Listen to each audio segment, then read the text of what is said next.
अच्छा, so in our last video we discussed the formation of QRS wave and its observation on the ECG, on the limb lead, sorry. Now we will see the formation of the T wave. T wave की formation हमारे पास क्या होगी भाई? देखो T wave क्या होते हैं, हमें पता है कि भाई पहले P wave बनती है, फिर QRS कॉम्प्लेक्स आता है, T wave बन जाती है ना. तो जो T wave है basically it represents the repolarisation of the ventricles. Repolarisation. ना अब हमारे पास ना एक बड़ी इंटरेस्टिंग चीज़ होती है, वो ये कि एट्रिया के अंदर जो एट्रिया होता है ना, राइट और लेफ्ट एट्रिया, उसमें क्या होता है कि the area that depolarizes first also repolarizes first. यानी कि जो एरिया डीपोलराइज होगा ना, वही एरिया रीपोलराइज हो रहा होगा. लेकिन वेंट्रिकल में उल्टा होता है. वेंट्रिकल में क्या होता है कि जो एरिया डीपोलराइज पहले होता है ना, the area that depolarizes first repolarizes last. Now what's going on here?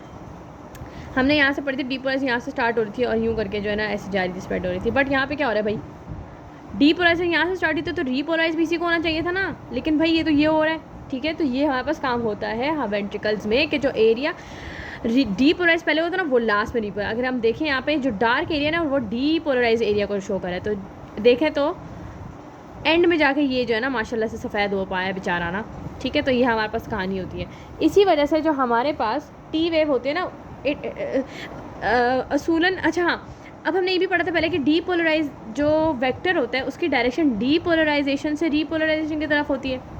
अगर हमारे पास ऐसा होता कि जो पहले एरिया डीपोलराइज होता वही रीपोलराइज पहले होता, तो वेक्टर तो यूँ बनना चाहिए था, है ना भाई? ऐसे ही होना चाहिए था ना. ये वाला अगर सपोज करें पहले, सपोज करें ये डीपोलराइज है, ये पोलराइज, तो वेक्टर ये होता. लेकिन ऐसा हकीकत में नहीं होता. राइट, ये वाली बात समझ में आ गई. अब हम देखते हैं वेक्टर्स को.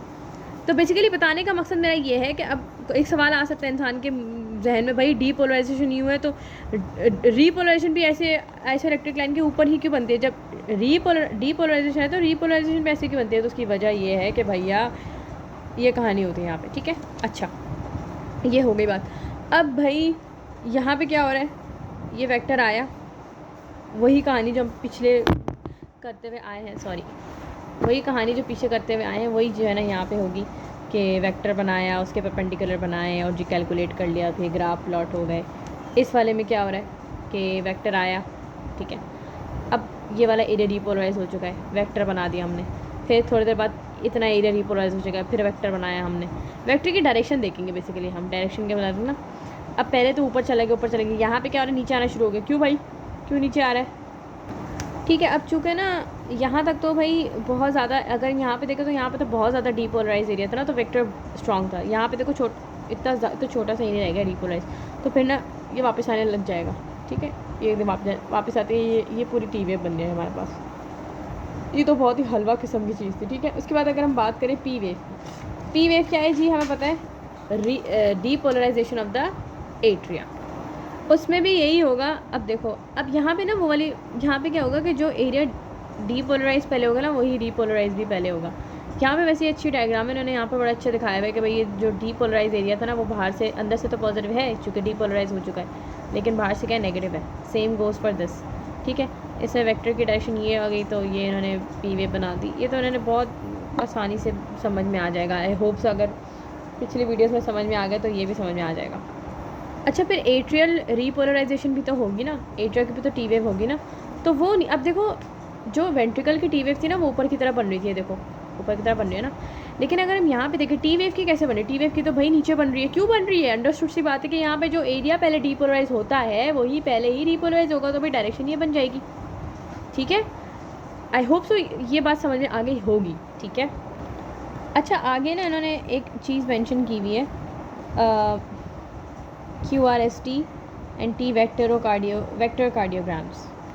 इसमें कुछ भी नहीं है, बहुत आसान से है. इन्होंने सारे वेक्टर्स को ना एक साथ ड्रॉ कर दिया है और फिर जब इन्होंने उसको कनेक्ट किया ना तो एक लूप बन गया. ठीक है, अब बस इन्होंने एक जो चीज़ डिड्यूस करने वाले वो ये है कि length of vector increases and decreases, यानी कि कहीं पे इंक्रीज़ हो रही है, कहीं पे डिक्रीज़ हो रही है. And direction also change. इनके वेक्टर थ्रू आउट द हमारे पास जो है ना सेम नहीं रहता. सही है, ये तो खैर इतना आई डोंट थिंक इतना इंपॉर्टेंट है. अच्छा, अब एंड में हमारे पास जो इम्पोर्टेंट होता है ना वो यही है, जो मीन इलेक्ट्रिकल एक्सिस, यानी कि पूरा जो QRS हमने पूरा डिस्कस किया, इसका जो मीन, जो बेसिकली लूप है ना, इससे इस लूप से निकालने का मकसद होता है ये मीन.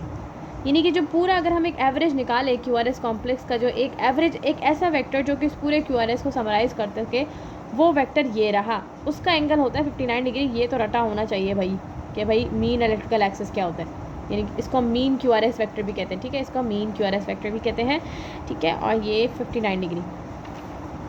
और लिम 1 में क्या होगा, ये पूरा का पूरा ऐसे बन जाएगा, लिम 2 में ऐसे बन जाएगा, और लिम 3 में थोड़ा सा नेगेटिव क्यों हुआ था, मैंने बताया था ना, हमने यहाँ पे डिस्कस किया था ना, ये थोड़ा सा जो नेगेटिव क्यों हो गया था, क्योंकि इसका वेक्टर इस तरह से बन गया था, ऑपोजिट टू द -3 था, तो उसका हमने ड्रॉ किया था पूरा, ठीक है। तो आई होप ये जो है समझ में आ गया होगा कि पूरा QRS हमने पहले समझा, फिर T वेव, फिर P वेव, और फिर हमने मीन भी समझ लिया कि मीन कैसे आया, बेसिकली इस वेक्टर कार्डियोग्राम से आ गया हमारे पास। और इस वेक्टर कार्डियोग्राम को जहाँ पर मीन आएगा उसको हम QRS वेक्टर भी कहते हैं, जो कि यहाँ पे इन्होंने यहाँ पे लिखा हुआ है इस ब्लू बॉक्स में कि the elliptical figure generated by the positive end of the vector is called QRS vector. इस एलिप्टिकल फिगर को उन्होंने वेक्टर कार्डियोग्राम किया हुआ है, और इसको जो मीन निकला है उसको हमने मीन QRS वेक्टर कह दिया है, ठीक है। आई होप यहाँ तक बात समझ में आ गई होगी।